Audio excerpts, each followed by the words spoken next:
Hello students, कैसे बच्चों आप सभी।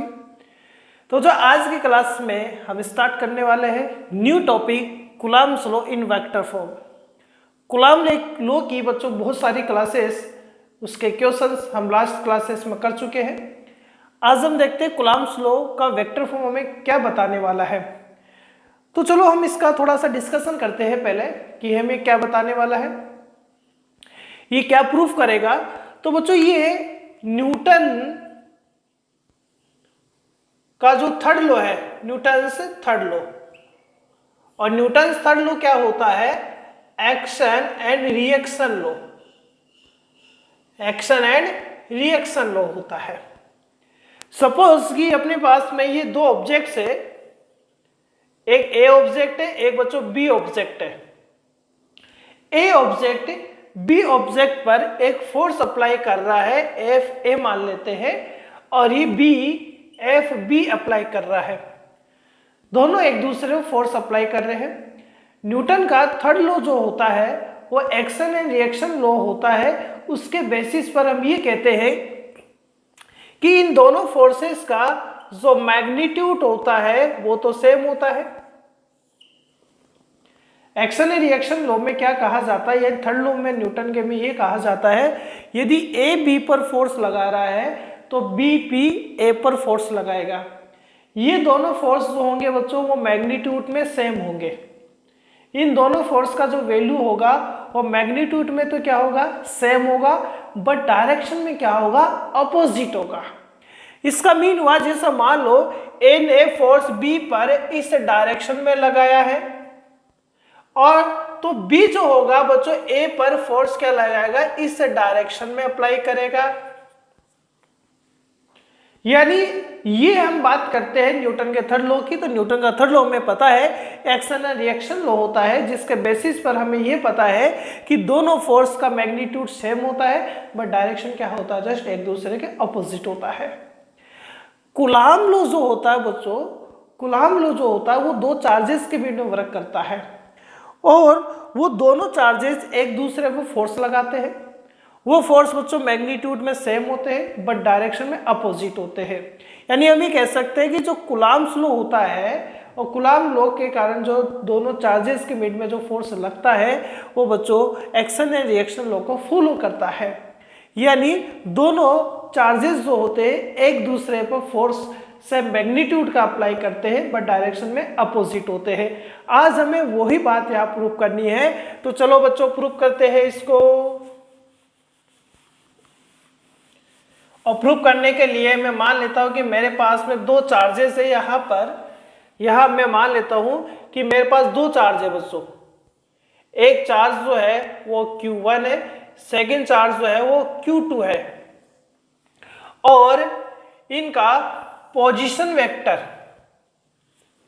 Q1 और Q2 का इस ओरिजिन से जो पोजीशन वेक्टर है, इसका पोजीशन वेक्टर बच्चों R1 ले लेता हूं, और इसका पोजीशन वेक्टर मैं ले लेता हूं R2 है। सपोज टू चार्जेस अपने पास कौन कौन है, Q1 एंड Q2 है। ये A पॉइंट पर है, और ये कौन से पॉइंट पर है, B पॉइंट पर अपने पास है।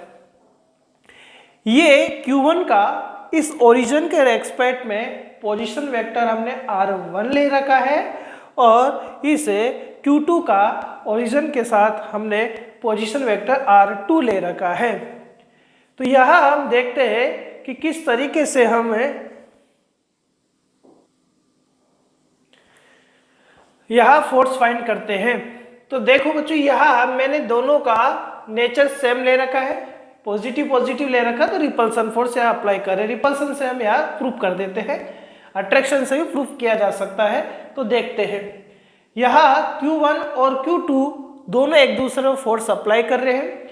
अब देखो बच्चों, यदि Q1 Q2 पर फोर्स अप्लाई करेगा तो इसका डायरेक्शन ये रहेगा, रिपल्सन की वजह से Q2 को दूर भेजेगा। तो ये हो गया। अब ये फोर्स जो है ये किस पर लग रहा है बच्चों, ये 2 पर लग रहा है। कौन लगा रहा है, 1 लगा रहा, तो ये F21 हो जाएगा। यदि इस पर फोर्स लगेगा तो ये दूर भागेगा बच्चों, इससे दूर जाएगा अपने पास में, और इससे यदि दूर जाएगा तो इसका मीन ये जो फोर्स का डायरेक्शन है वो 1 पर लगने वाला फोर्स का होगा, जो किसकी वजह से है, 2 की वजह से है। यानी F12 का मीन हो गया फोर्स किस पर, ऑन Q1, किसकी वजह से लग रहा है, ड्यू टू Q2। ये लास्ट क्लासेस है बच्चों, मैं अच्छे से डिस्कस कर चुका हूं इनके बारे में। नाउ F21 कौन होगा, फोर्स होगा बच्चों किस पर, Q2 पर होगा, और किसकी वजह से होगा, Q1 की वजह से होगा। अब हमें यही प्रूव करना है कि ये दोनों जो फोर्सेस है वो मैग्नीट्यूड में तो सेम है और डायरेक्शन में अपोजिट है, जो हमें दिखाई भी दे रहे हैं, लेकिन हमें प्रूव करना है। प्रूव करने के लिए यहाँ पहले फोर्स निकाल लेता हूँ। नाउ हम पहले बच्चों बात कर लेते हैं F12 की बात कर लेते हैं। F12 क्या है मैं बता चुका हूँ। F12 क्या होगा, वेक्टर फॉर्म में चाहिए हमें, वेक्टर फॉर्म में है तो देखो K Q1 Q2, चलो ठीक है। अब यहाँ 1-2 की डायरेक्शन में बच्चों, 1-2 की डायरेक्शन में मैं Q1 और Q2 का जो पोजीशन वेक्टर है वो मैं मान लेता हूं R12 है। कितना माना है, R12 है, क्योंकि यहां हमें पता है कि यहां क्या आएगा बच्चों, K Q1 Q2 अपन डिस्टेंस का स्क्वायर आएगा, दोनों चार्जेस की मिड का जो डिस्टेंस है उसका स्क्वायर आना है। लेकिन हम यहां देख रहे हैं कि हम वेक्टर फॉर्म का यूज ले रहे हैं यहाँ, तो वेक्टर फॉर्म के लिए हमें Q1 और Q2 के मिड का पोजीशन वेक्टर चाहिए, और इन दोनों के मिड का पोजीशन वेक्टर यानी वेक्टर फॉर्म में जो डिस्टेंस है हमने R12 मान लिया है, यानी 1-2 का डायरेक्शन में हमने पोजीशन वेक्टर क्या माना है, R12 माना है, R12, और इसके मैग्नीट्यूड का ये स्क्वायर आ जाएगा।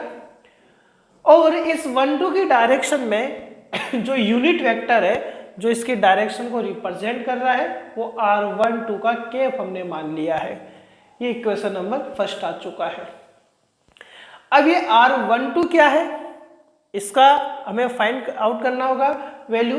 तो यहाँ देखो जो ट्राइंगल बना है बच्चों, यहाँ जो ट्राइंगल बना है O B और ये A, क्योंकि ये कौन है बच्चों, ये R12 कौन हुआ है, एक तरीके से अपने पास में डिस्प्लेसमेंट वेक्टर हुआ, और ये जो डिस्प्लेसमेंट वेक्टर है ये कौन सी डायरेक्शन में बच्चों, F12 की डायरेक्शन में है। F12 की डायरेक्शन में है तो देखो ये F12 का डायरेक्शन इधर है, R12 हो गया ये अपने पास में, ये R12, और ये कौन हुआ, R2 है, और ये कौन है बच्चों, R1 अपने पास है। तो हमें इस R12 इस डिस्प्लेसमेंट वेक्टर का वैल्यू फाइंड आउट करना है। तो हम यहाँ पर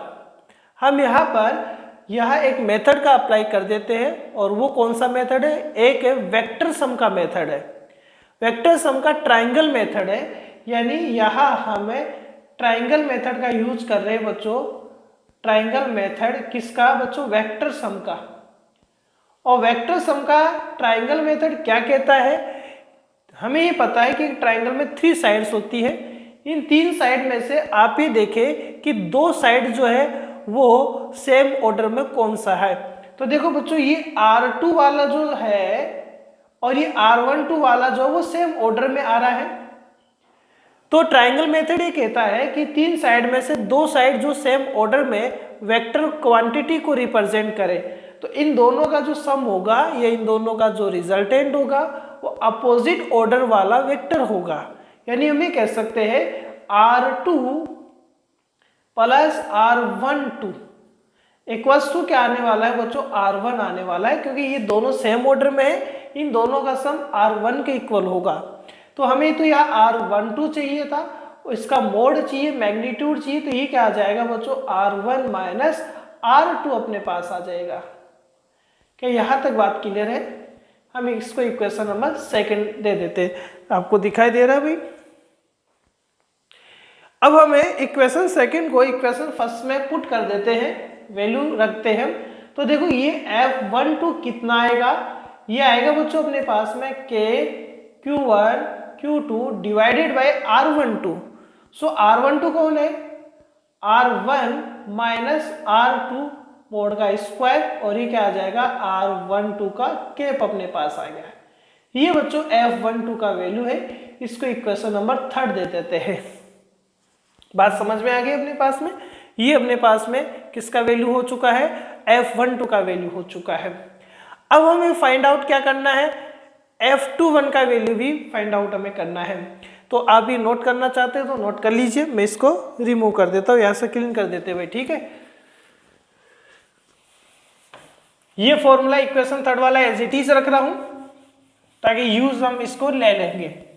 देखें, अब आपने F12 फाइंड आउट किया है, अब F21 यहां देखते हैं। F21 क्या आएगा बच्चों, KQ1 Q2, ठीक है।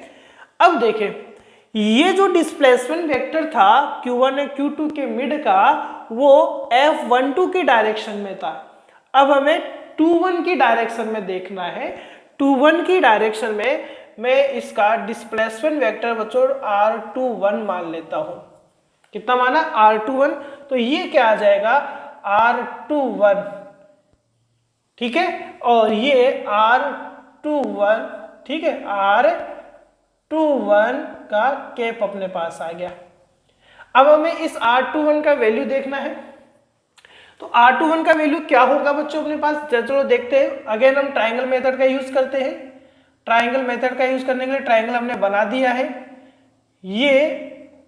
ये चलो B ले रखा है पॉइंट, तो B ले लेते हैं, और ये पॉइंट हमने A ले रखा है।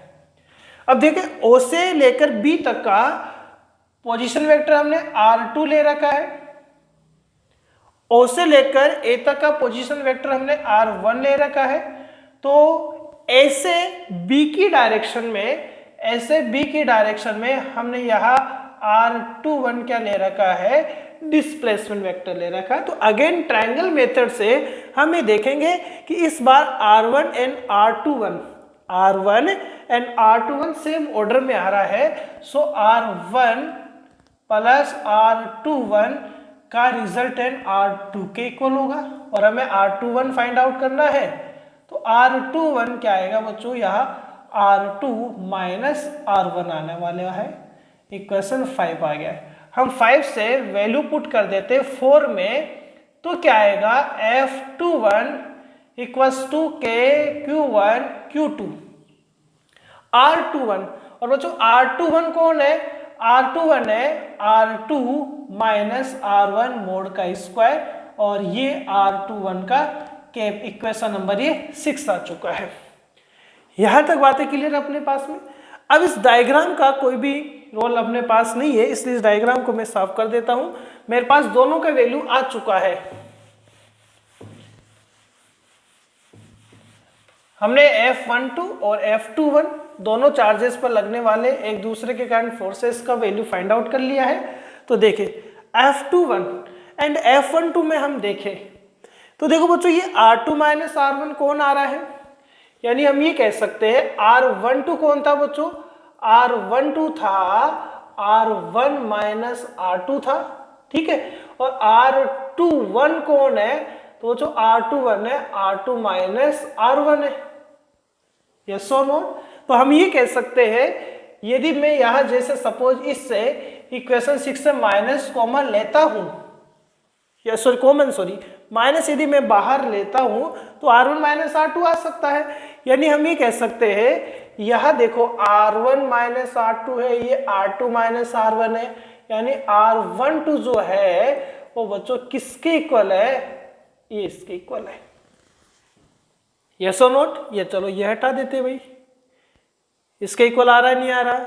यदि ऐसा आ रहा है तो हम क्या कह सकते हैं, हम ये कह सकते हैं कि F12 का मैग्नीट्यूड जो होगा, ठीक है, वो F12 का जो मैग्नीट्यूड अपने पास होगा वो सेम होगा किसके, F21 के, F21 के। और हमें यह भी पता है कि R12 का कैप कौन होगा, यूनिट वेक्टर क्या होता है बच्चों, यूनिट वेक्टर और मैग्नीट्यूड ऑफ वेक्टर का रेशियो होता है। तो R12 वेक्टर और मैग्नीट्यूड ऑफ वेक्टर, ठीक है। इसी तरीके से R21 कौन होगा, तो R21 और ये R21 का क्या होगा बच्चों, अपने पास मैग्नीट्यूड होगा, R21 का मैग्नीट्यूड होगा। हम यहां देख रहे हैं कि मैग्नीट्यूड में तो दोनों क्या आ रहे हैं बच्चों, इक्वल आ रहे हैं, लेकिन साइन किसका लेकर चल रहा है बच्चों, माइनस का लेकर चल रहा है। यानी हम ये कह सकते हैं यदि ऐसा है R21 R12 के साथ यदि माइनस साइन में आ रहा है तो हम ये कह सकते हैं R12 का कैप किसके इक्वल होगा, माइनस R21 के इक्वल होगा। देखो कितनी अच्छी अच्छी बातें की भाई। यानी यहां हम देख पा रहे हैं कि बच्चों ये फोर्सेस जो, देखो यदि यहां माइनस कॉमन लेता हूं, मैं माइनस कॉमन लेता हूं तो ये फोर्स कौन बन जाएगा, माइनस F21 बन जाएगा। और ये फोर्स कौन है, F12 है। ठीक है, क्योंकि माइनस कॉमन लूंगा तो ये कौन बन जाएगा, R1 माइनस R2 हो जाएगा। यानी F21 इक्वल्स टू माइनस के Q1 Q2 और R1 minus R2, minus common लेते तो ये फोर्स इसके इक्वल आ रहा है, लेकिन इसमें साइन किसका आ रहा है, माइनस का आ रहा है। तो हम क्या कह सकते हैं, फोर्स मैग्नीट्यूड में तो सेम है लेकिन एक में माइनस साइन आ रहा है, यानी डायरेक्शन में अपोजिट है। यानी हम ये कह सकते हैं बच्चों यदि पहला चार्ज दूसरे चार्ज पर फोर्स लगा रहा है तो उतना ही जो चार्ज सेकंड वाला है फर्स्ट पर फोर्स अप्लाई करता है, बट डायरेक्शन में जस्ट क्या होता है, अपोजिट होता है। और इससे रिलेटेड बच्चों हम न्यूमेरिकल क्वेश्चन भी कर चुके हैं, एनसीईआरटी का एक्सरसाइज नंबर 2 अपने पास ये था। ठीक है बच्चों, थैंक यू।